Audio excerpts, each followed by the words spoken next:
Well, the Ontario polls have officially closed. Ontario went for an election this year, and it was an early election, as we know. I'm Sam LaPrade. I'm joined tonight to hear all about the Ontario results with the one and only Jennifer Stewart. She is the president of Syntax Strategic, CEO of Syntax Strategic. Nice to have you here. Glad to be here. And of course, Su-Ling Ching is here, the one and only as well, from the Ottawa Board of Trade, president and CEO. Thanks so much for being here today. Happy to be here, thank you. This is an election we weren't expecting. Many people certainly didn't think that in 2025 we would be having a provincial election. We knew that a federal one was in the cards. This one was called very early in January. Tell me what you think about us going to the polls this early in the year. Well, I think from a political perspective, it's really strategic. Look, typically Canadians like a juxtaposition between their provincial government and their federal government. Not always the case, but Premier Ford is getting ahead of a federal election. He is seemingly getting ahead of the report on the Greenbelt scandal, and he's utilizing what's happening south of the border with President Trump to really rally folks in Ontario to say that this is an election about tariffs, this is an election about sovereignty, and I want a clear mandate. I mean, Sam, he said 2 majorities. This could be his 3rd majority. I think there's a lot of political posturing that's happening, but certainly his team has been able to articulate and communicate that message. Certainly, and we know that south of the border, Su-Ling, we've all been watching south of the border and sort of the chaos that's been caused there in terms of the threats of tariffs. We think about aluminum and steel, those threats and those tariffs actually coming into play very soon. As a representative and as the president and CEO of the Ottawa Board of Trade, this election coming at a really interesting time with everything happening south of the border. Was this the right time for an election? Well, I think what the main thing that is going on right now with the tariffs is the threat of the tariffs. So what we've seen is that business leaders are already making decisions even without knowing what really is coming. And so anything that we could have done to provide some certainty during this time and moving forward over the next few years is what we have to do, is the right thing to do. So from that perspective, Ford really has postured well about being a strong leader for Canada and for Ontario, and so we will count on that moving forward should he take government again. There was about 10 days, the beginning of January, what I would argue that Premier Ford really looked like the Prime Minister of this country, heading to Washington, speaking up, Canada's not for sale, those kind of strong messages. It really is an interesting time because calling an election in January, having it on February the 27th, isn't what most Ontarians would want. No, Would you argue? But it was a perfect storm. We had the Prime Minister resign, we had the Deputy Prime Minister step down from cabinet, and then we had the threat of the tariffs, which have been delayed and then potentially delayed again. So, you know, Premier Ford really stepped into that leadership position. He was juxtaposed with Premier Smith in Alberta, and it was a really strong opportunity for him from a leadership perspective. And also from a communications and political perspective, Bonnie Crombie, the Liberal leader, really was not given any media airtime because it wasn't media coverage about an election, it wasn't media coverage about the opposition, it was media coverage about who is actually going to engage with Trump, who's going to negotiate, and then what will be the economic impacts on us as a province, because we have so much at stake here with our auto sector, our tech sector. The tariff threat is real, and to Su-Ling's point, whether they're introduced or not, even just the market anticipation of tariffs has a significant impact on our economy. For sure. We are starting to see results already. Polls, of course, closed at 9 o'clock. We're going to take a look at some of these boards now and get a sense of what we're seeing. We're seeing different results come in. We're seeing party results right now. PC's leading with the 19 seats, Liberals at 6 seats, the NDP tied there at 6 seats as well, the Green Party at 3. So we're going to be watching this very closely. We know that the leaders, obviously, campaigning it at this time of year is not ideal. We see signs sticking out of the snow. We see the door knocking is really challenging this time of year. We had snow for 5 straight days. It was hard for candidates. Do you think candidates were able to speak to small business owners, medium business owners, and those corporations that they needed to during this election? Do you think they had the opportunity? Yeah, I think they really did work hard for for this election, and I'm not sure anyone was prepared for it. And so I do believe that businesses and small businesses are really looking at a lot of these decisions through the lens of the potential threat of the tariffs and the uncertainty that we're facing. and that's what a lot of people have been referring to throughout their campaigns. And I think in Canada we don't have bad weather, we have bad clothing. Right. And I think, you know, small business owners, they want to speak to candidates. They want to have their voices heard. They want the opportunity to talk about, you know, their concerns for growth, for innovation, et cetera. So I actually think we've kind of overplayed the weather card, to be quite honest, when you take a look at what's happening from a geopolitical perspective. Yeah, no, it's a really good point. We wanted to take a look back. History offers valuable insight into the choices we make today. Rogers TV's Tim Philp takes us on a journey through past Ontario elections, exploring the moments that shaped our province and set the stage for today's vote. Watch with us. This building behind me, Queen's Park, has been the centre of Ontario's government for more than 130 years. Inside these walls, governments have risen and fallen. Elections have been fought and won, and occasionally called earlier than expected. Tonight, as Ontario once again heads into an election called before it was legally required, we look back at the history of Ontario's government, the times premiers have taken a gamble by calling early elections, and what this moment means for the future of the province. Ontario's first election was held in 1867, the same year Canada became a country. The province's first premier, John Sandfield Macdonald, led a coalition of conservatives and moderate liberals governing at a time before formal political parties dominated the landscape. But even in those early years, elections were fiercely contested, and the decision of when to go to the polls has always been a matter of political strategy. By the late 19th and early 20th century, Ontario's elections had settled into a familiar rhythm.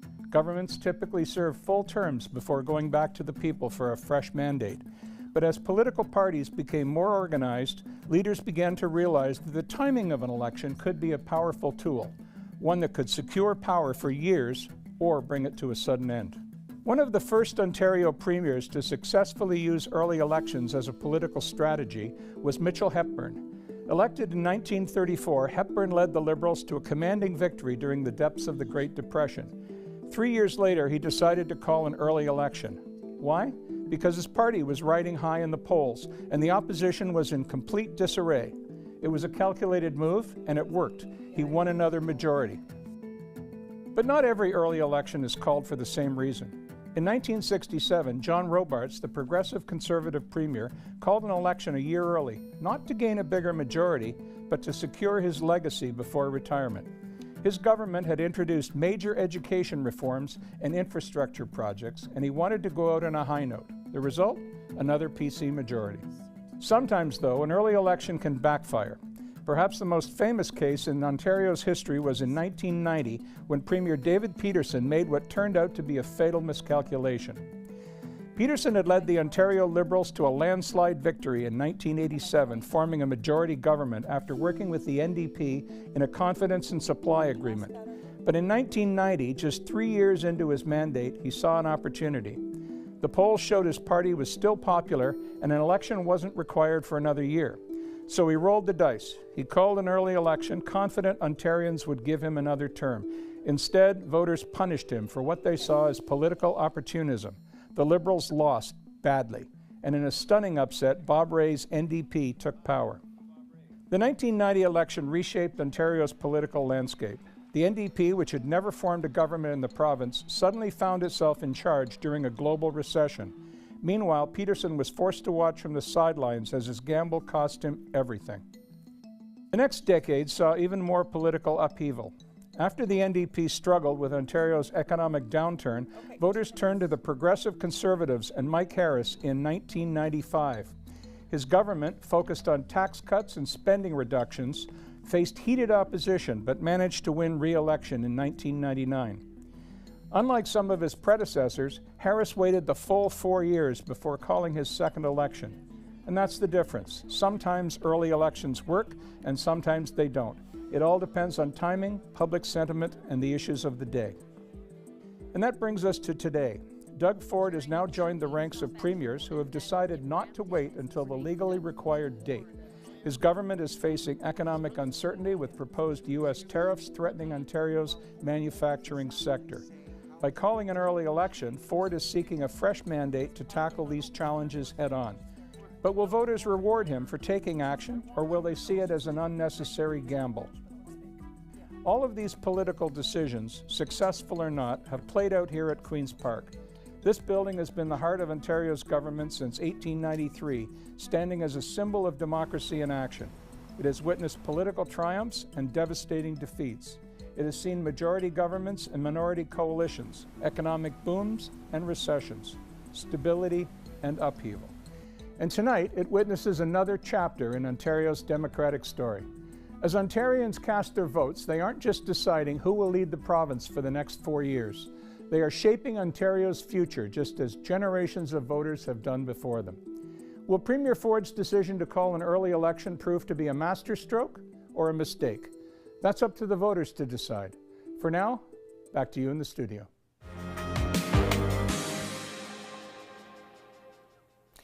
We are here learning all of the results from the Ontario election. Of course, polls closed just a few minutes ago. We see the Progressive Conservatives. The Conservatives Party is at 77 seats right now. We want to go to one of those ridings in our community. And of course, we're heading to Dan Mooney, who is with Scott Phelan. Dan, how's everything going there? I'm Dan Mooney. Education, healthcare, and the snap decision to call an election at all are the top issues in the riding of Kanata-Carleton, which consists of Kanata, Carp, Kinburn, Fitzroy Harbour, and Constance Bay. After winning a tight by-election in 2023, Karen McCrimmon holds the target against a very strong Conservative camp led by Scott Phelan.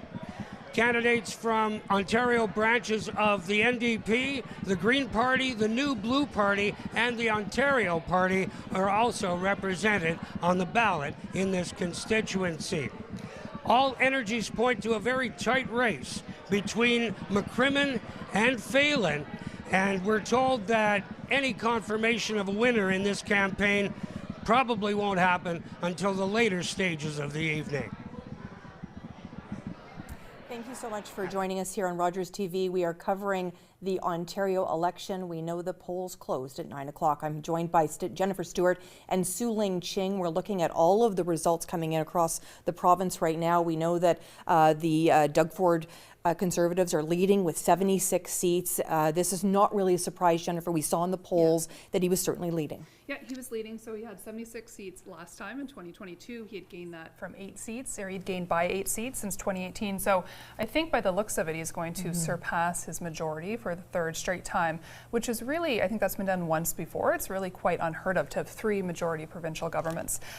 So I guess not surprising given the dialogue and the polling, but still very interesting to see. Well, and it's really interesting because we know 43.5% of people voted in this province in 2022. By all accounts, what we're hearing is that will even be a lower number, and that was the lowest number, 43.5% in 2022, that this election will even have lower numbers than that because of snowbirds, of course, maybe heading to the warmer climates, people having a tougher time getting out and voting, and maybe just not getting as engaged with this election. Su Ling, what are you hearing?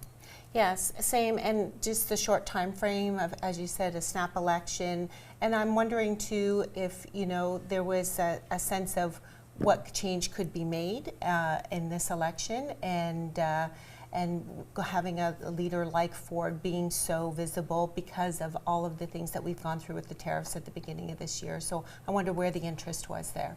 And I really found too, when we think about provincial election, we think about healthcare, of course, we think about the economy, affordability, and we think about schools. I think a number of those issues took a back seat in this election because of all the tariff talk. Would you agree? Yeah, I completely agree. I think this is an election about small and medium-sized business, and I think it's an election about affordability. A lot of people are really struggling. A lot of people, we've got increased food insecurity. We still have a housing crisis that's very severe and very real. And the threat of tariffs, will only increase, at least temporarily, an affordability crisis. So I think people are voting with their pocketbooks. They want stability. Premier Doug Ford was a proven entity during COVID. He's a household name. And like we discussed before, he was front and center, so people have the name recognition for him. And, not a lot of people want change in times of instability. And I think that's what we're seeing here. Yeah, really interesting. And we talked earlier today, Su-Ling, and I thought your perspective was really interesting. When we think about Ontario, we think about schools, and we think, well, maybe the Ottawa Board of Trade. Why would the Ottawa Board of Trade be impressed or wanting to kind of get the sense of the importance of schools? But you have a really interesting perspective on that. Yeah, and I think that there are a lot of hot topics right now that we have to address with urgency and with boldness, and that is across the board. Having said that, we do have to be careful about losing sight of the things that we need to build our economy long term.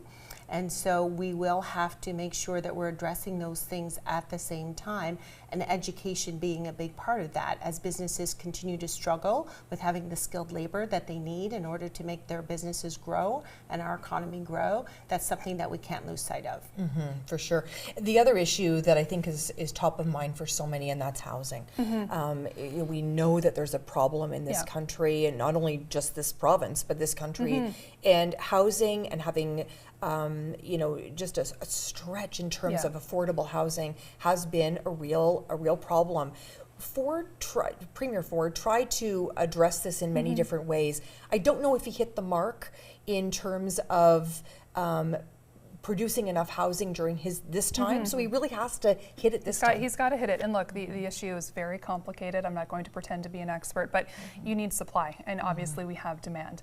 So we need to continue to build, we need to reduce red tape, we need to reduce the municipal approval process to get shovels in the ground, and we need to, the more supply you have, the more affordable things become. So I suspect that is going to be a key agenda, right? We need to get people in homes, and we need homes to be affordable.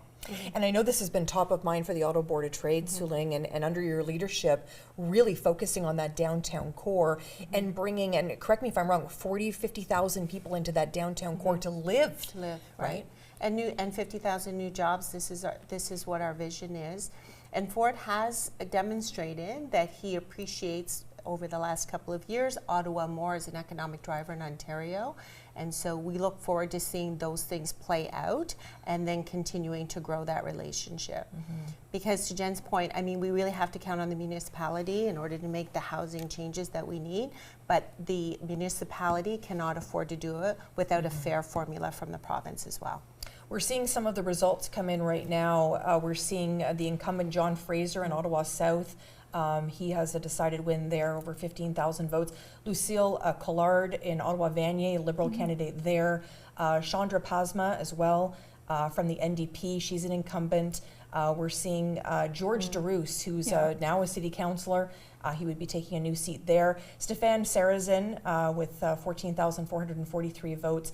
This is going to be a tight race in Carleton, at Canada Carleton, with Karen McCrimmon and Scott Phelan. And what are you hearing about that particular riding, Jennifer? You know, it's mixed. We've got two really strong candidates in Canada Carleton. Obviously, Karen is the incumbent. She was the federal member of parliament for quite a while, but it was a very tight race. Certainly, Scott had a lot of support. So when I looked online at 338 this morning, Scott Phelan was ahead, but I'm never surprised by Karen's progress, and she's an excellent representative. Yeah, really interesting to see how many people are going back to Queen's Park. Chandra Pasma, as we noticed there, she's heading back. George DeRoos has now been declared as the winner in Carleton riding. We know Stéphane Sarrazin is going back to Queen's Park as well with a decided win there. Still a tight race, sort of about 1,600 votes between Phelan there and McCrimmon in Canada Carleton. Tyler Watt. Now this is a bit of a surprise for me, seeing Tyler Watt for the Liberal Party overcome Alex Lewis there. Of course, these results are not final, but is that a surprise for you, Jennifer, to see Tyler? It is a surprise. That was a very tight riding. To be honest with you, I would not have suspected that he would be ahead at this point, but this is kind of the beautiful thing about elections. Anything can happen.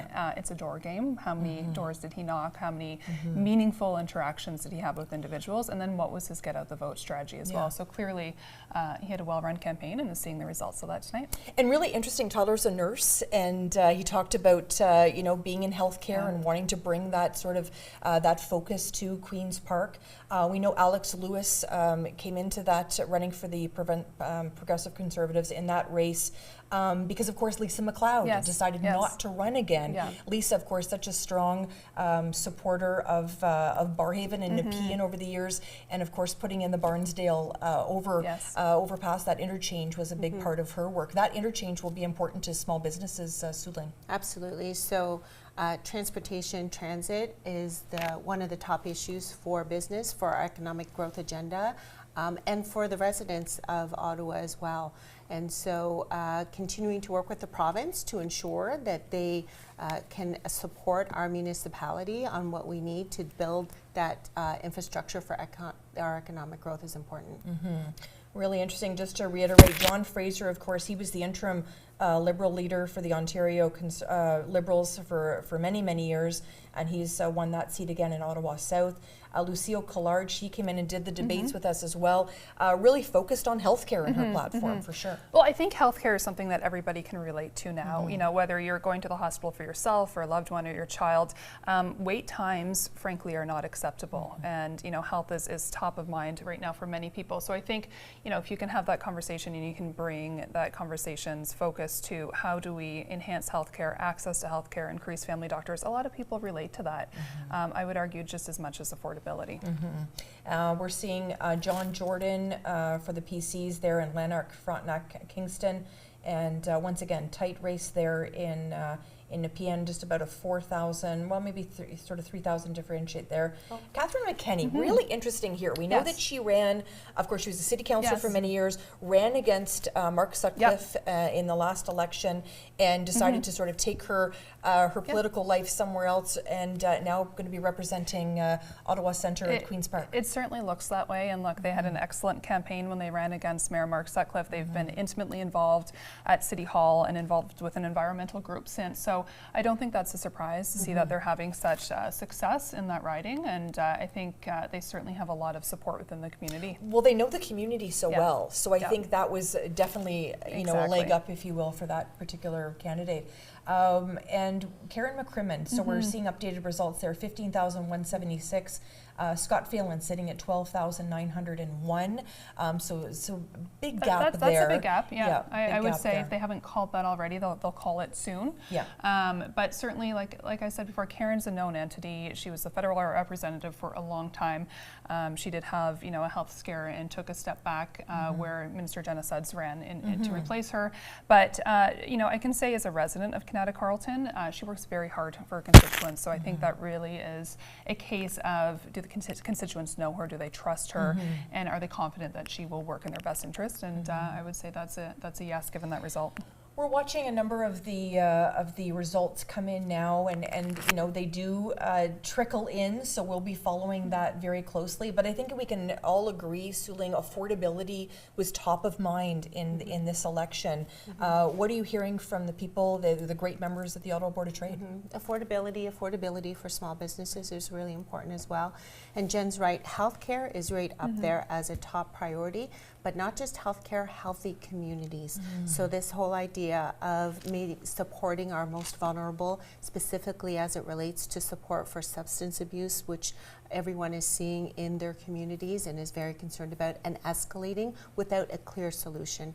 And so what we really need is for governments to work together at every level, and specifically with some leadership from our provincial government to address that. It's going to be really interesting. Anything to add? Just that I think, you know, a lot stems from healthcare. The economic well-being of our community stems from the health of our community. So I think people are realizing, people are smart, and you have to give people a lot of credit, that, you know, if you're not healthy as a community, you know, you're lacking something economically, you're lacking access to housing, you're lacking perceived affordability. So I think people are realizing that this is a multi-pronged issue election. The other item that I was very honored to host the 9 debates here at Rogers TV and get to know all of the candidates.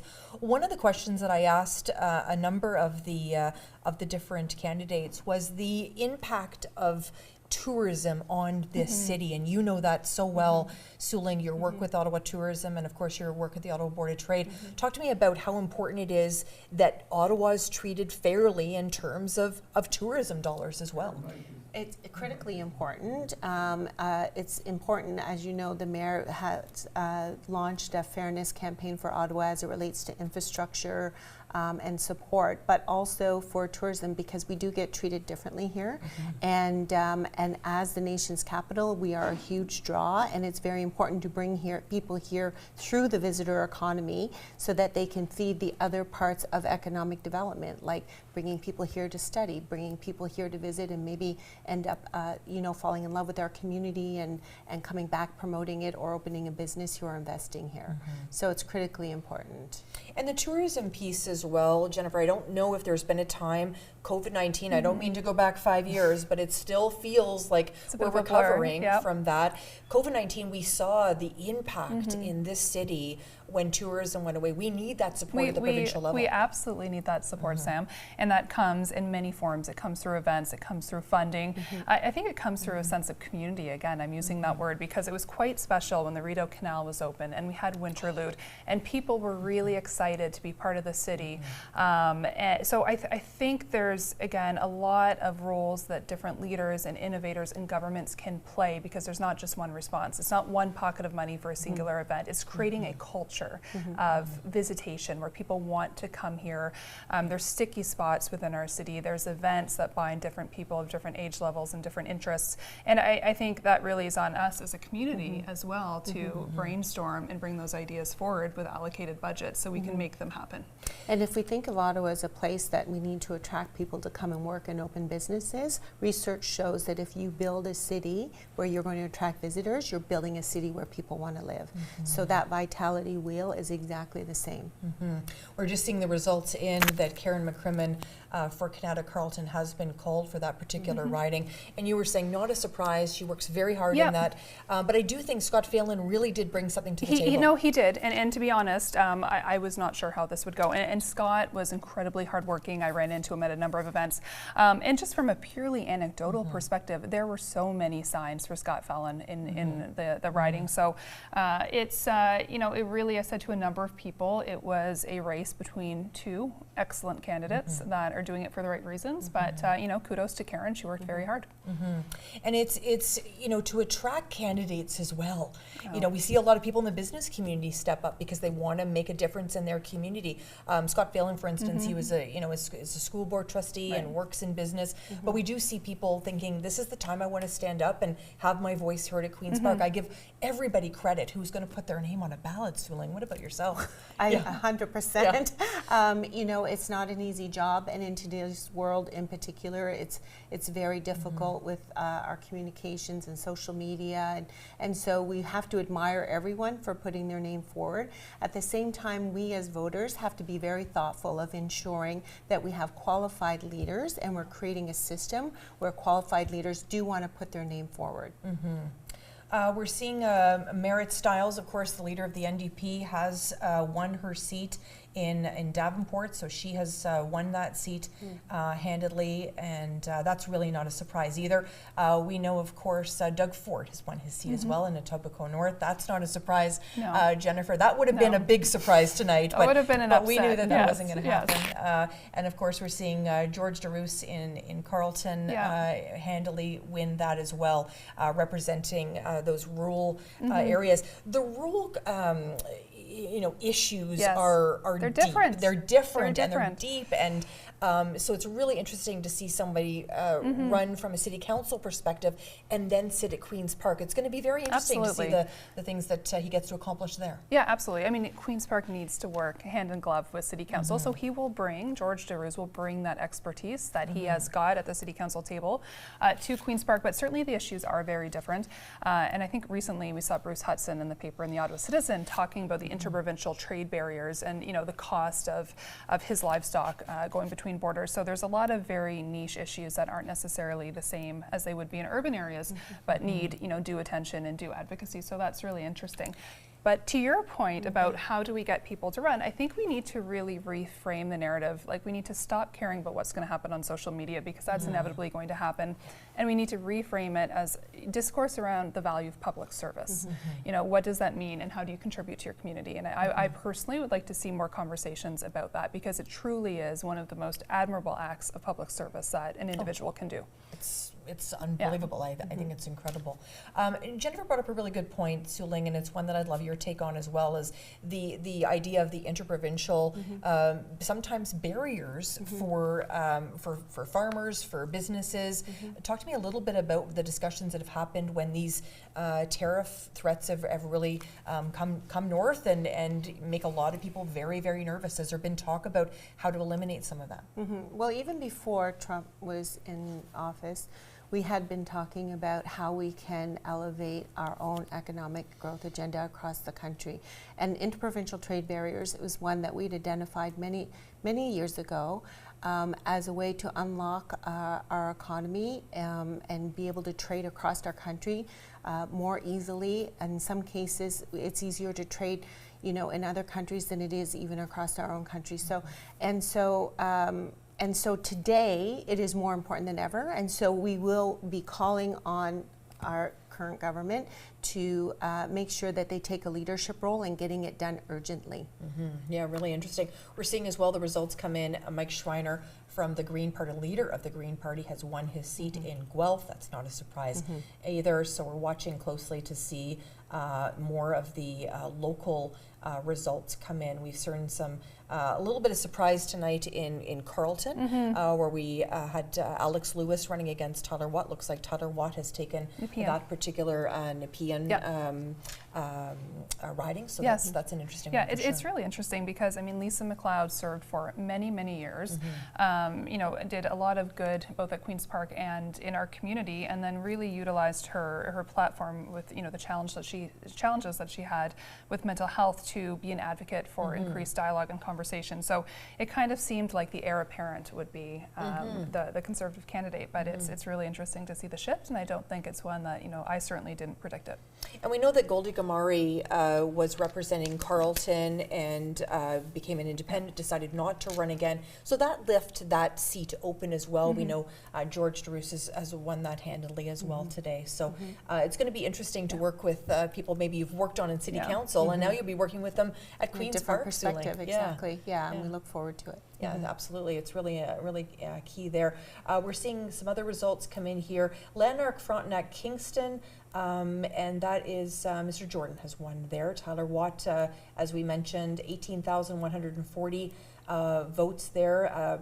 Reporting it so far. Only, you know, not all the polls have obviously come in yet. Not all of the results have come in, but certainly we're watching them all very closely. Glengarry, Prescott Russell, Stefan Sarrazin there. Not a surprise. He certainly has been very close to the Premier and done a lot of work in that community. Yeah, absolutely. And I think, you know, when somebody is really out in the community at a time when, you know, it's a year and a half before a typical election would be called, you know, it's just my theory, but I don't think people want change. They want somebody that's committed to their community, that, you know, you can pick up the phone and you can chat about the issues that you're facing. And I don't think this is a change election. I think this really is a political, strategic election for Premier Ford. We're going to head to one of the ridings now, and Lucille Collard has won her seat. We're heading there now. Congratulations on your re-election. Thank you so much. It's a great feeling. To what do you attribute your continued success? Well, just a lot of good Liberals in Ottawa, Vanier, and a great team for the campaign. You know, these campaigns don't happen without, you know, significant effort. And I had amazing and incredible and so many people that came together to help with this campaign. And what are some of your key priorities moving forward? The same that we asked for during the campaign, which is better healthcare, family doctor for everyone, a better education system, affordable housing, and really affordability altogether. So we're going to continue to work on that, no matter what the result. Thank you so much, and congratulations again. Thank you so much. Switch, of course, joining us there with Lucille Collard, of course, the Liberal candidate winning in Ottawa Vanier. This was not a surprise at all. Many people, that riding has been Liberal for decades. Yes. Yes. Yeah, and again, I think it just comes down to my point that people aren't looking for change. They're not proactively seeking out change.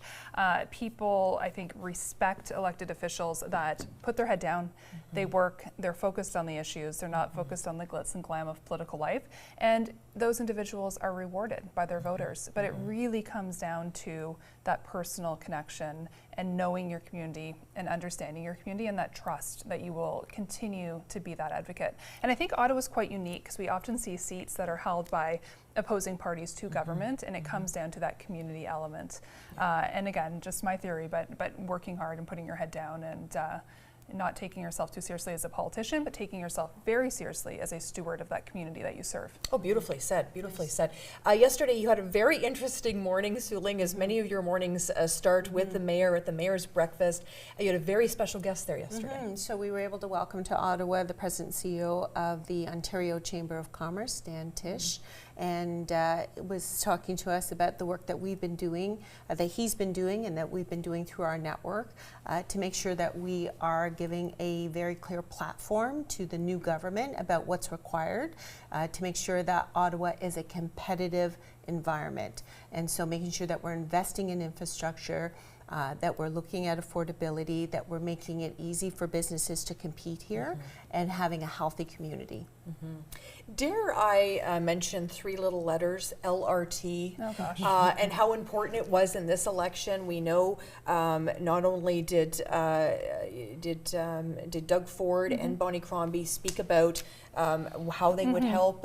We know Mayor Sutcliffe was not shy about saying, listen, we need some help. They use this election to get some help for sure. Yes. Talk to me a little bit about the LRT and the public transit system and how now the province and the city will work together. Well, I think we need to look forward as opposed to looking backwards. I think that's number one. And you know, Mayor Sutcliffe handled this file beautifully.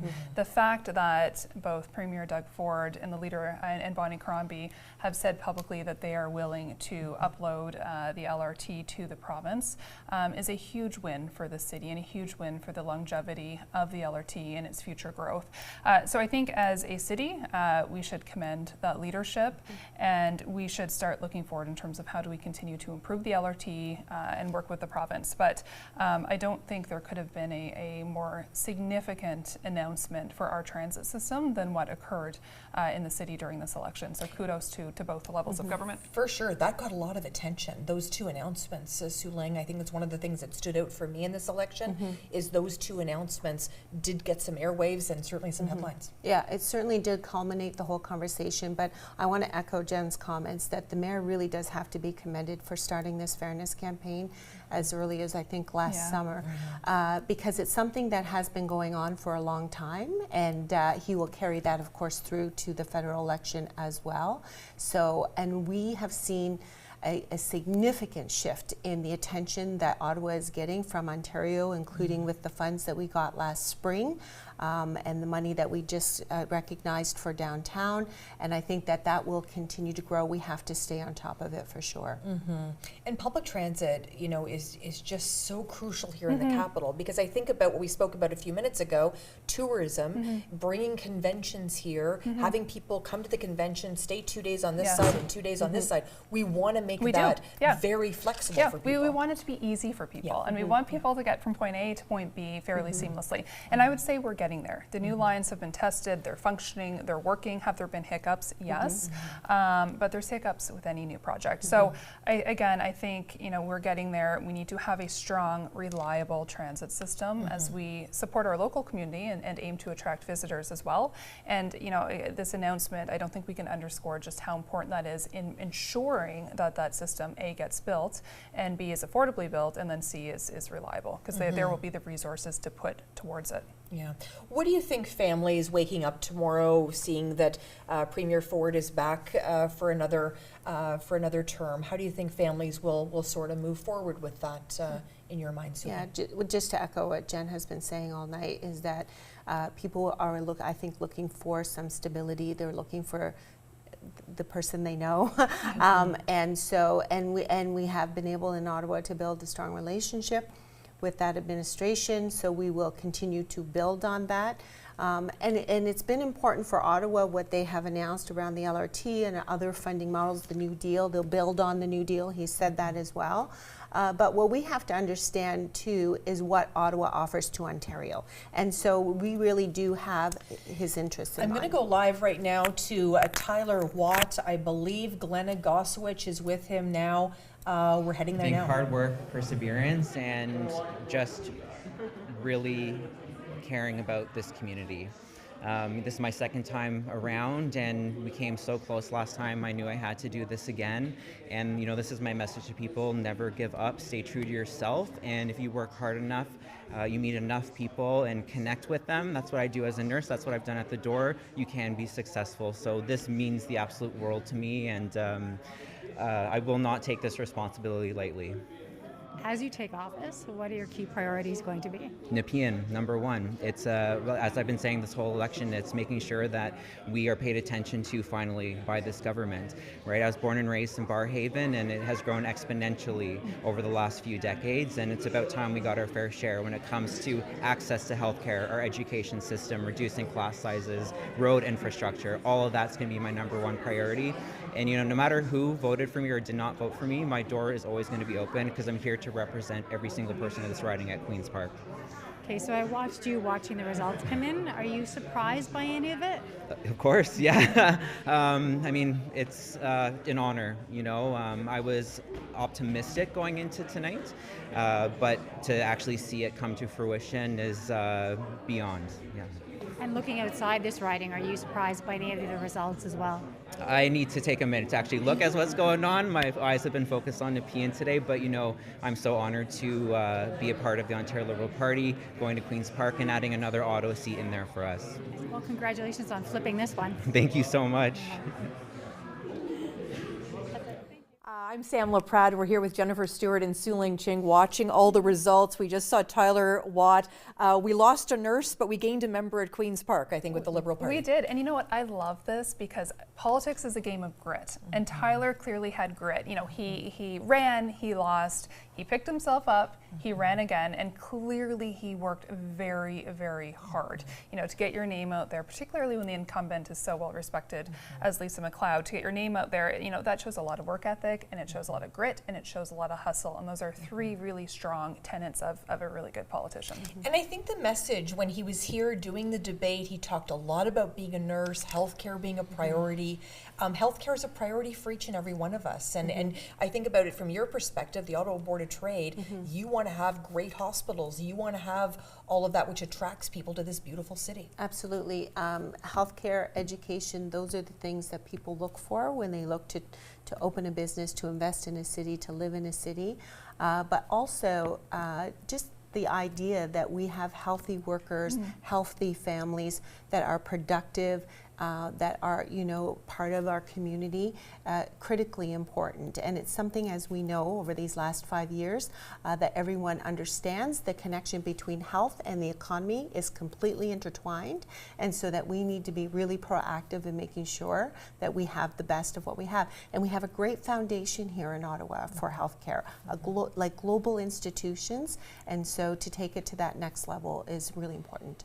And we were talking earlier about you know, the housing issue, and I'm just going to step back and talk about those people that find themselves unhoused and really struggling. This is an area where many have said Premier Ford hasn't sort of focused as much as he should. We know that lots of different files have taken up time. This is one that I think there'll be a lot of pressure in this particular term for him to solve that. Yeah, Yes. I hope so. It's a really tragic issue. We live in Canada. It should not be an issue. And I think, you know, I don't think there's one solution. I think we need to look at, you know, what are the barriers, what are the creations of this issue, and that would be mental health, it would be affordability, and there'd be many other issues. So we need to address it with a multi-pronged strategy. For sure. We're seeing the results come in here now as well. Ottawa Centre, of course, Catherine McKenney winning there handily. John Fraser, not a surprise there. number of terms for John Fraser. I think he was sharing that he's been 12 years in that seat. Lucille Collard, of course, over 15,000 votes there. Not all the polls are reporting yet, but she seems to have won that handily. Chandra Pasma there at 17,000 with 47 out of 67 wards reporting there. George DeRoos, 24,461, 37 out of 47 ridings reporting there. Stefan Sarazin at 21,590, 76 out of 104 reporting. Karen McCrimmon, 18,819, and of course, only 39 of the polls have reported there. John Jordan in the PC party for Lanark, Frontenac, Kingston. So really interesting here. We've got 79 right now for the PCs in terms of seats at Queen's Park, 24 for the NDP, 13 for the Liberals, 2 for the Green Party, and 1 independent. So we're the one result that I haven't seen yet, and I'm anxious to see, is Bonnie Crombie, because that's going to be a really interesting one. The leader of the Liberal Party, has she won her seat? I'm anxious to see that as well. What are your takes on that one? I mean, I would be floored if she didn't win her seat, but I mean, stranger things have happened. Never make too many bets on election night, but it's interesting to see. You know, the PCs have 78, they have 76, so they've increased by 2. Premier Ford said he wanted a stronger mandate. You could argue that he has a stronger mandate now. I'm sure he would have liked that number to be a little bit higher, but certainly he achieved what he set out to do. Yeah, and really interesting too, there were thoughts at the beginning of this election as well that there may be more of a shift to the Liberals, and we're seeing that really hasn't happened. NDP sitting at 25 seats, Liberals sitting at 13. Mike Schreiner and one other member of the Green Party has held on there. And do you remember back in the day, Jennifer, when the Liberals were looking for their new leader, they actually knocked on the door of Mike Schreiner and said, hey, Mr. Green Party, would you be interested in coming over to the Liberals? So he stuck with the Green Party, but interesting results there. I'm waiting to hear from other candidates. We're hoping to go to others in the field as well. But it's certainly interesting to see so many of the topics that are so important to us here in Ottawa, we have to remember, are important to everybody across the province. We think about the results that are happening in Toronto right now. What are you hearing from your counterparts in Toronto, Sue Ling, in terms of the Ottawa Board of Trade in Toronto and what they're facing? Exactly that. The things that are important to other, especially major metropolitan areas like we are in Toronto, are around transit, around housing, around mental health, healthy communities as well. And so those are some of the same issues. And, you know, as we look at, like you said, you know, people are very community minded here when they're looking to serve, but they also have to be. We're just going to Karen McCrimmon. Their trust in me once again, and I will always be there for you. And I want to thank this magnificent team. And number one was the campaign manager, and that's Randy. Where'd you go?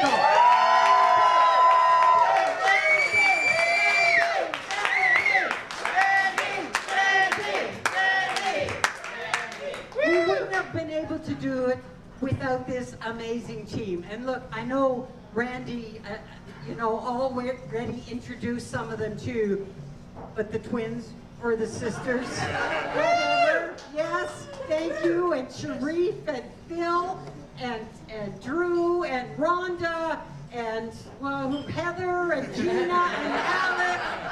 Listen, it takes a team, right? It always takes a team, and we had at one point over 110 volunteers out. 110 people came out in the dead of winter to knock on doors and do sine waves and put up signs, and repair signs, but that's what it takes. It's about a team, and a team that is here to serve an absolutely magnificent community, the community of Canada Carleton. And we all, you know what, we all believe in the strength of community, and we know that it's a tremendous gift. It's a gift we've been given to live in this kind of a community, to live in this province, to live in this Canada. It's a gift we cannot ever take for granted. Here, here.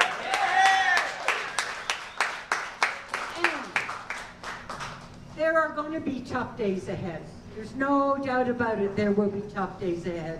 But with a crew like this, with a team like this, with Canadians who are willing to spend the month of February outdoors, knocking on doors, and putting up signs and scaling snowbanks, guess what?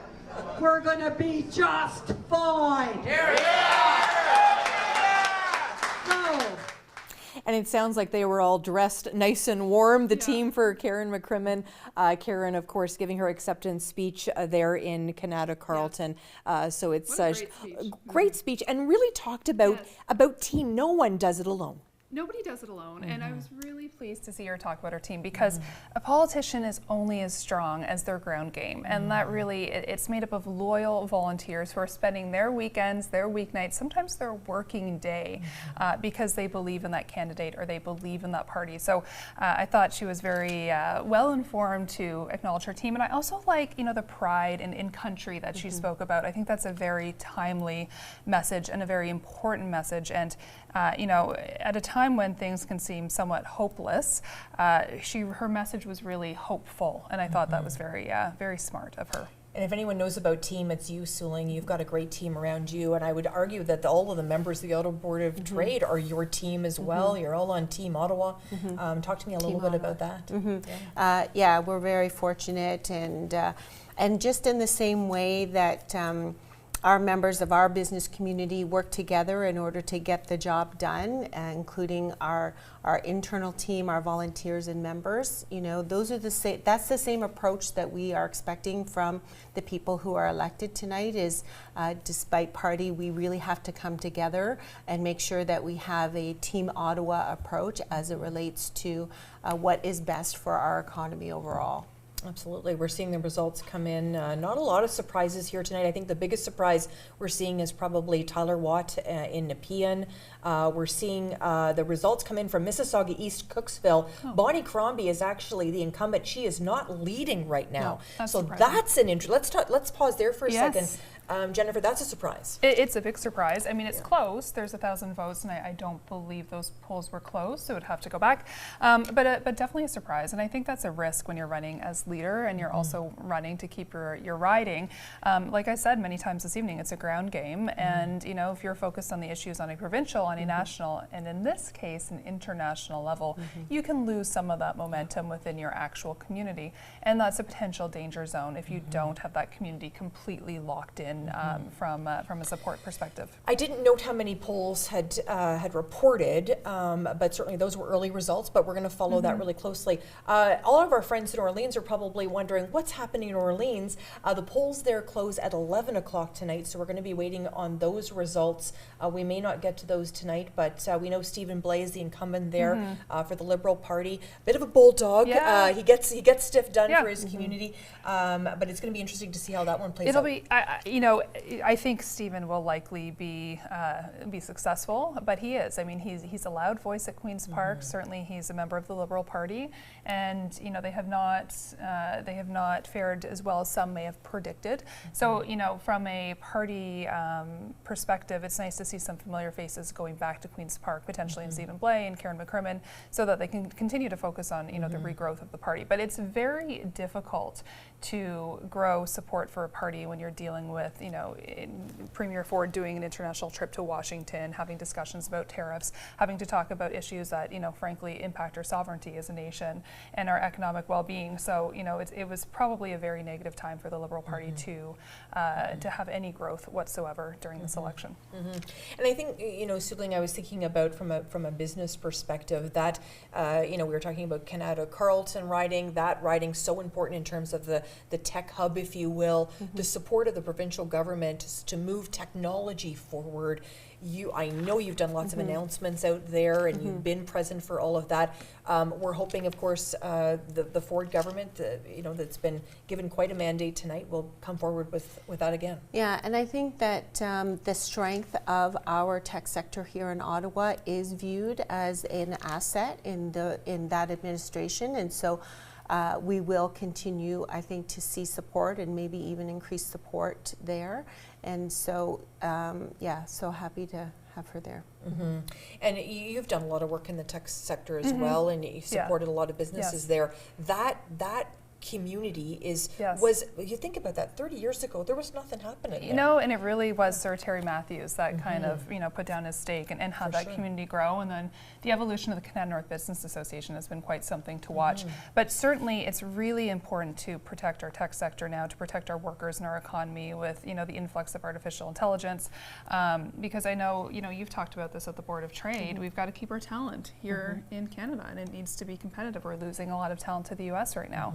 And certainly we have a strong tech sector, but there's a lot of work to do to ensure that we grow and we maintain it. And we have to use every lever at our disposal. And one thing that has been a bit of a criticism from the tech sector for all of our levels of government is their own procurement policies. And so, in this time when we're talking about buy local, support Canadian, hire local, invest local, we have to really look at what are the policies of our governments, who are big spenders in our economy, to support our own businesses and give them the credibility they deserve. Just sort of recapping some of the results, we know Karen McCrimmon has been declared the winner, the Liberal candidate there in Canada Carleton. We know Lanark Frontenac Kingston. We're seeing John Jordan be the declared winner there from the PC party. Tyler Watt is the big surprise, I think, for many tonight from Nepean, representing the Liberal Party. That was held by Lisa MacLeod of the PCs for many, many years. I think she was 18 years in office. George DeRoos, of course, representing the community there of Carleton. And, of course, Glengarry has the incumbent back there. So lots of interesting notes tonight. My biggest sort of takeaway tonight is I was wanting to see about Bonnie Crombie, and so we saw just one early result there that she was trailing by about 1,500 votes. But once again, all polls haven't come in yet, but we're watching that closely. We know that Mike Schreiner has won his seat in Guelph, and of course Doug Ford has won his seat as well. Merritt Stiles has won hers. So when the leaders tend to be solid in their seats, then that kind of gives the party a bit of some momentum. Some momentum, absolutely. Absolutely. And again, like I said before, I think it's going to be a bit of an upset to the Liberal Party if she's not able to maintain her seat. And then they'll have some decisions to make. Absolutely, yeah. And it was really interesting to go through that process in terms of the Liberal leadership as well, and see what they were going to do there. Just a reminder to everybody as well, you're watching for Orleans. I know you are. We haven't got those results yet. Those polls don't close till 11 o'clock.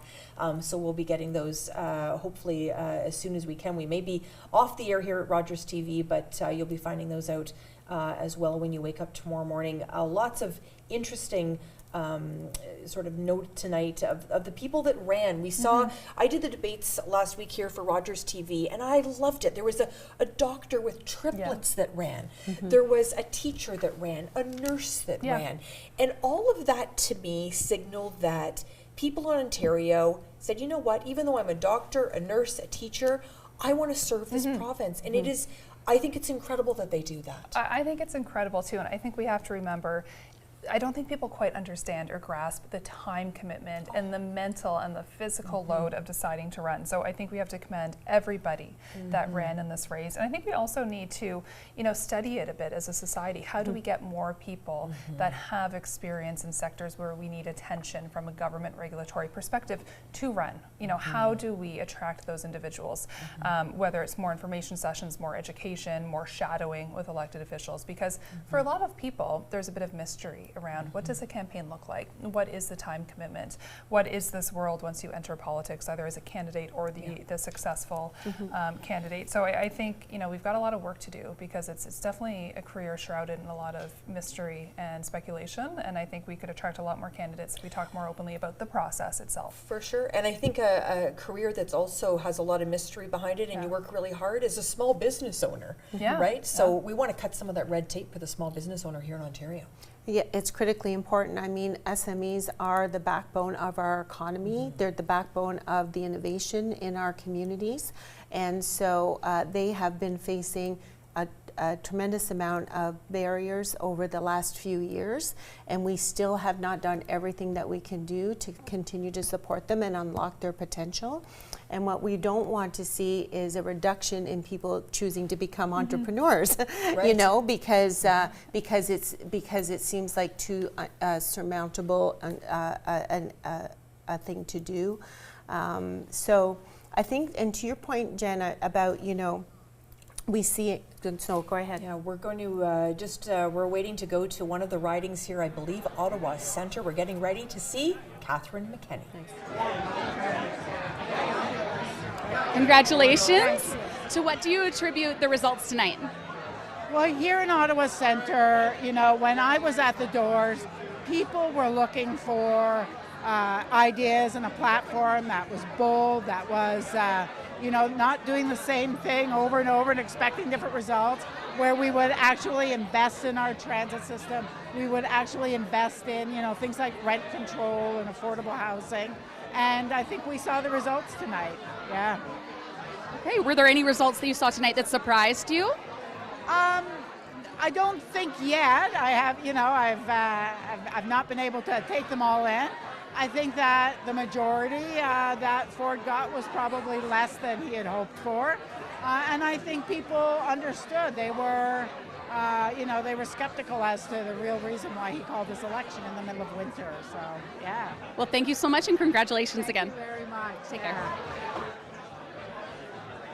We're looking at the results, of course, from 2022, just to kind of give a comparative. We know that in 2022, Doug Ford's Conservatives had 79 seats, the New Democrats 28, the Liberals 9, and the Green 2, Independent being 6. So we are seeing a shift tonight. We're seeing Mr. Ford really sort of stay where he was, and a little bit of a shift between the Liberals and the New Democrats, which is not surprising. Yeah, we're seeing a shift. I think the Premier is going to be very happy from a provincial perspective, but certainly he and his team spent a lot of money and a lot of time in Ottawa. So losing the PN to a Liberal, and then not gaining Canada Carleton with Scott Fellon, I think will be a fairly significant upset for the team and kind of their role and their mandate within the nation's capital.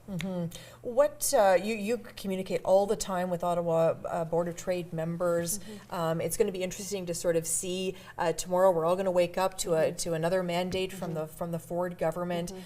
You've been very, very strong on what you want from the province. That doesn't change, I'm assuming, overnight. That's the thing, is that, you know, once they're in, that's the government we work with. And so we will continue to move forward the platform that we have for Ottawa to support businesses, to make sure that we have the infrastructure that we need in order to grow.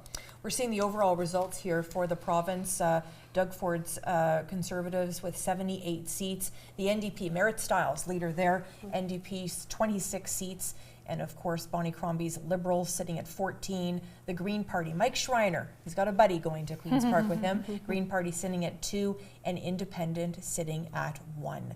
The polls really did tell us, Jennifer, that this was what we were going to see tonight, but it's always still fun to watch. It's always still fun to watch. Yes. And look, polls have been wrong before, Right. so you know you want to wait for election night to see if you know how accurate they are.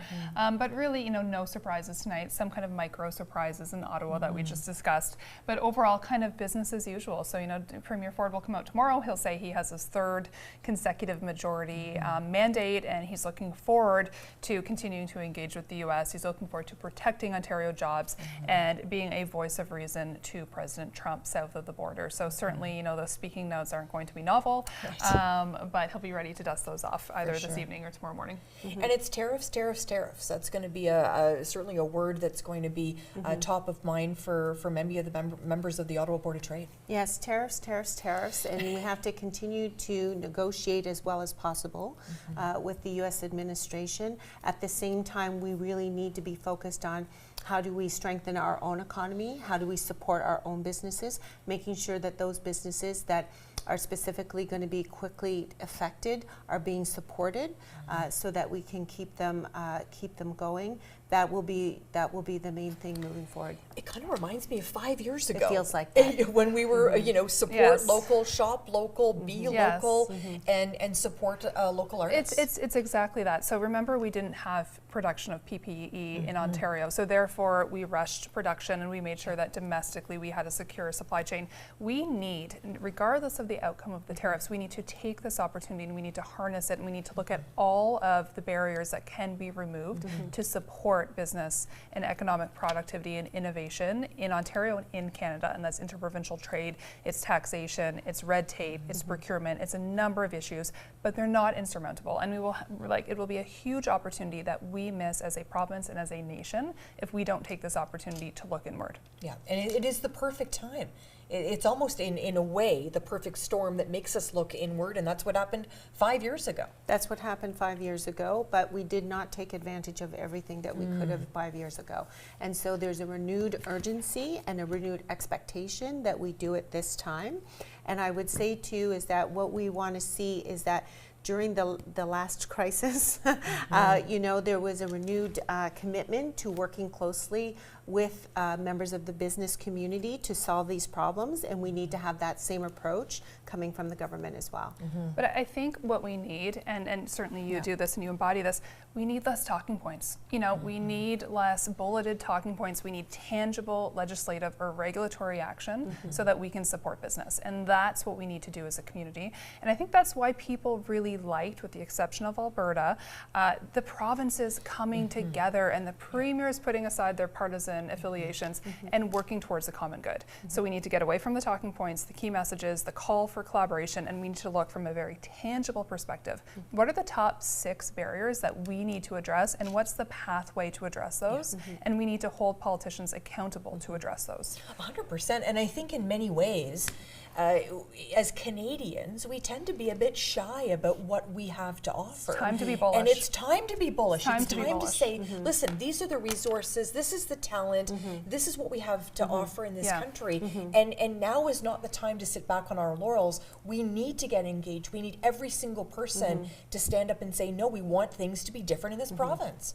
And we expect it. We expect it, And absolutely. the way one of my colleagues at the Canadian Chamber said it just last night is that it's time for Canada to play to win, not just to not lose. Right. So, we have to be bold about what it is that we have to offer and leverage every opportunity we can. But I would say there's a really strong communications nuance, because yes, we need to be bullish, yes, we need to play to win, but we can't take a card out of Trump's playbook. We need an adult in the room to negotiate with a strategic, well laid out plan.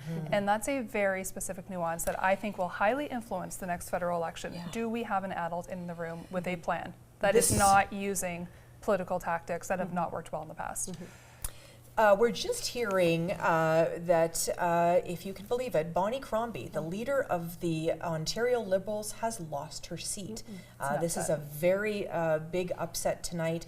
Certainly was not expected from what the polls were telling us. So this is going to be an interesting sort of day forward for Bonnie. This is going to be a really big blow to the Liberals. Look, I think it's going to be a day of, it's going to be weeks of reflection for the party. They're going to need to go back to square one. How do they rebuild? What kind of leader do they need? And, Bonnie, I think, did, if any politician, particularly a woman, is doing a fantastic job. But I think they really need a known entity, in the Liberal Party that is trusted, that it has name recognition, because you're up against a premier that arguably has the biggest name recognition in the country. So they have an opportunity in front of them to rebuild and to reassess the pathway forward.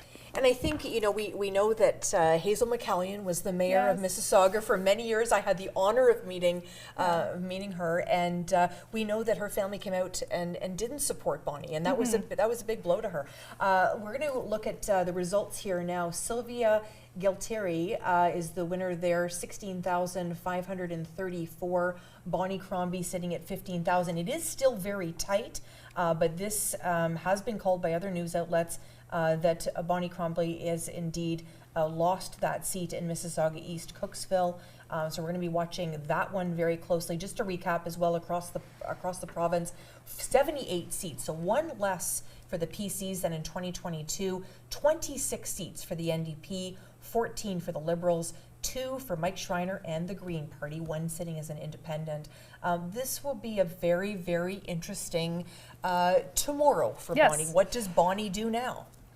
She's probably going to take a day and be upset, and then she needs to take some time and reflect. I mean, looking at that, it's a 1,500 vote differential. That to me is very indicative of a ground game, right? That could have been 1,500 doors knocked over a weekend to really sway that vote. So she'll probably be disappointed and reflect back on what could she have done differently, and her team, what could they have done differently to be more present in the riding, because that's kind of heartbreakingly close. It is heartbreakingly close. I've worked in politics. It's Yeah, heartbreakingly it's close.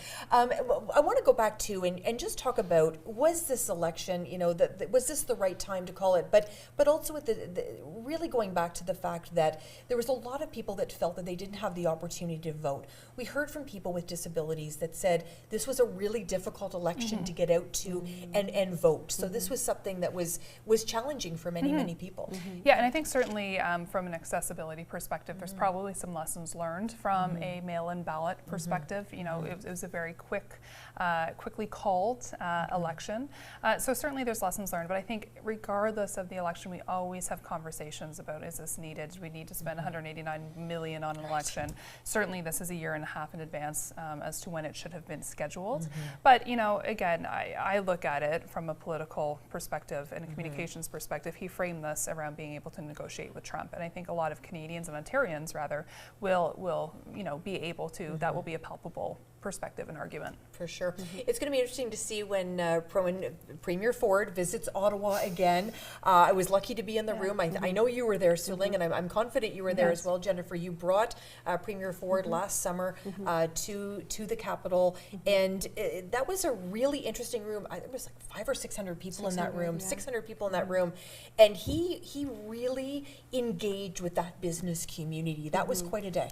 It was quite a day, and again, it came at a time where we hadn't been used to that kind of attention from his administration, and that he came actually to announce the New Deal for Ottawa. So I think it really was a signal that that the mayor had done a good job of building this relationship with him, that there was a recognition from his administration, because he had many of his colleagues with him as well. Many ministers were there that day as well. And we've continued to see them actually visiting Ottawa even since then. And so I think it's really a cause for us to be optimistic about the relationship that we can continue to build, and the way that we have been able to demonstrate the value of Ottawa as an opportunity for Ontario. And how important is it, do you think, Jennifer, for Mayor Sutcliffe to be making that congratulatory call to Premier Ford and really solidifying that? Yeah, absolutely critical. I'm sure he's on the phone, has been on the phone or will be on the phone shortly. I think they have a very strong working relationship, and certainly our city has seen the benefits of that working relationship. I think diplomacy in politics is incredibly important, and I think we have a mayor that understands the importance of that and certainly has advocated for our city utilizing that skill to our benefit as a community. Really interesting. The mayor series, he's brought a number of people, and including, of course, we just mentioned yesterday, Daniel Tisch came from the Ontario Chamber. That was really important. Bringing a lot of those dignitaries and those political leaders to be forefront with the mayor has really been important for not only the city but for the Ottawa Board of Trade to have that front row seat. Yeah, so we've been very grateful for his partnership in creating that platform for us to have important conversations about our economy, to highlight to key decision makers about what the Ottawa opportunity is, and for him to build those relationships, not just internally, but to give the business community an opportunity to do it as well. I think that he has been an excellent diplomat for us, for sure, but he's also been very bold. And when we've had ministers on his stage, he's been very upfront about what his expectations are. And so it's been refreshing to see, and we've been very happy to be aligned with much of what he's had to put forward. Now, one thing we haven't talked about yet, George DeRoos has handily won his riding. He's obviously been a city councillor for a long time, that riding of Carleton. So what will that look like in your mind? We saw this situation happen before with Jenna Sudds.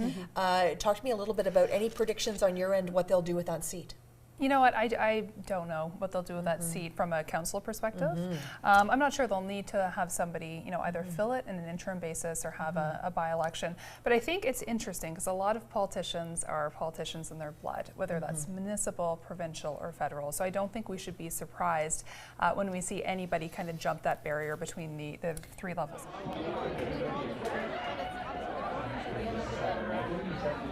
Okay, so thank you so much. Congratulations on tonight. To what do you attribute tonight's results? Well, I think the voters of Ottawa West Nepean made a clear choice that they reject the policies of Doug Ford. And I've had many conversations about what's important to them over the last month, and I think they know that I will fight for them on healthcare and affordability to make sure that they get the policies that they deserve. So I think you're kind of answering my second question, but as you continue in this role, what are your key priorities? Well, what I heard from people over and over again at the door was that they're really worried about healthcare. They don't have a family doctor. They're waiting far too long at the ER. They're waiting in pain for surgeries and other treatments. They deserve a healthcare system that's responsive, that gives them the healthcare they need when they need it. So that's going to be a priority for me. But also the challenges of the cost of living, that people can't afford a home, whether they rent or they buy. Because they're paying so much on housing, they can't afford groceries and other basic necessities. So we really need the government to take the cost of living crisis seriously, to invest in deeply affordable housing, protections for renters, make sure everyone can afford a home, but also tackle the cost of groceries and make sure that everyone in Ontario can afford food. Looking outside the riding and your own success, are you surprised by any of the other results that have come in? No, I think Doug Ford was incredibly cynical in calling this February election and probably knew that with a short runway for every campaign, not a lot was going to change at Queen's Park, but I'm incredibly proud of my colleagues and the elections that they've run, and I'm looking forward to getting back to work with them at Queen's Park. Thank you so much, and congratulations again. Thank you. Chandra Pasma, of course, winning there, the NDP candidate in Ottawa West Nepean. We wanted to hear as well from Karen McCrimmon from Canada Carleton. What do you think? Sorry. Obviously, this is a much larger victory in terms of numbers than the by-election. What do you think it was that could maybe represent that? I think there were a lot of people unhappy with the Ford government because they saw public health care and public education under threat. And I know that a lot of people, both Conservatives and NDP, have lent me their vote because they really didn't like what they were seeing, so they were willing to support someone who could send that message. You've been at this a long time now, and this isn't your first rodeo, but the last election, the by-election that got you to Queen's Park, you said that you learned many things from that campaign. Did you implement most of the things that you learned from that campaign to pretty much dominate in this one? Yes, we did. And it was that by-election campaign taught us how to launch off right ready. And so we were anticipating something this winter, and so we got as much ready as we possibly could. And I think that made all the difference, because the election was called on Wednesday and we had a fully functioning campaign office by Saturday. And that was one of those lessons that we learned during the by-election, how to do exactly that. It worked. It did indeed. I'm sure you'll be disappointed if Bonnie Crombie doesn't win her seat. Yeah. Any idea what the process will be after that? No, I really don't. Okay. I've been just concentrating on my own community, and so. And Ford's not looking like he's growing his majority, and that was one of the reasons for the election. Are you surprised that the poll numbers didn't turn out to be a bigger win for the PCs? Well, only if you have not been speaking to people at the doors. Like if you haven't been talking to people at the doors. But as I said, in this riding, both Conservatives and NDP said to me, the Conservatives said, I don't like what he's doing, I can't support him, but they came to support me. and so did the NDP. They knew that I was the best one who could defeat them in this riding, and they lent me their support, and that's what made all the difference. My pleasure. Thank you. Congratulations. Thank you. Thank you very much. And of course, we are watching Karen McCrimmon give an interview there and share some of her sentiments. It's really interesting to see what's going to be happening in this province, but particularly in this community, because we haven't had a cabinet minister in a very long time, and that makes a difference for a community. It sure does, and I would hazard to guess that's going to change. I'll make a little prediction that George DeRoos will be a cabinet minister, and federally we now have 2 cabinet ministers, in Minister McGuinty and Minister Sudd, so I think certainly provincially we need that representation. Yeah, absolutely agree. We're going to just take a look at the results here. Glengarry, Prescott Russell, Stefan Sarrazin won by a handily margin there for the Progressive Conservatives. Karen McCrimmon, Liberal, we just heard from her winning as well, the incumbent in that race of Kanata Carleton. And Scott Phelan, of course, just about 3,000 shy there.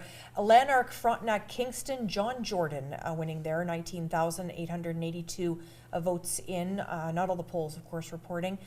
We know in Nepean, Tyler Watt, 22,683 votes, beating out Alex Lewis. That was, of course, held by Lisa MacLeod for many years. Catherine McKenney, they won by a handily margin there, 32,451. All polls just about reporting in Ottawa Centre. Ottawa South, John Fraser, reporting there 21,839. Not a surprise to see John Fraser back at Queen's Park. And of course, Ottawa Vanier, we got a chance to hear from Lucille Collard tonight, 18,578 votes. She's the incumbent. She's heading back to Queen's Park. That's been a Liberal stronghold for many, many years. Chandra Pasma, we heard from tonight as well here on Rogers TV, won that seat handily as well from Ottawa West Nepean.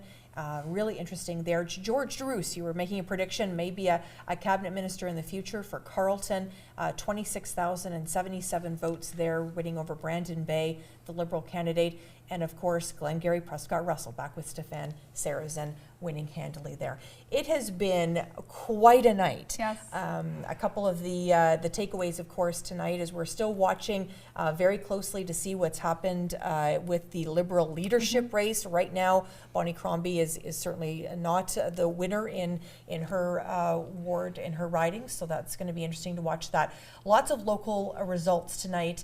And it's certainly been interesting to watch. And we just have about 30 seconds. Jennifer, what's your takeaway tonight? My final thought is that as a community, we should thank Lisa MacLeod for running and representing our community for so long, regardless of your political affiliation. I think elections are a time to look forward and a time to respect and pay homage to the people that have invested in our community. Beautifully said. Suling, what are your final thoughts? Thank you for saying that. And to that point, I think anybody who put their name forward, who made a great effort to serve our community, needs to be commended and to be thanked.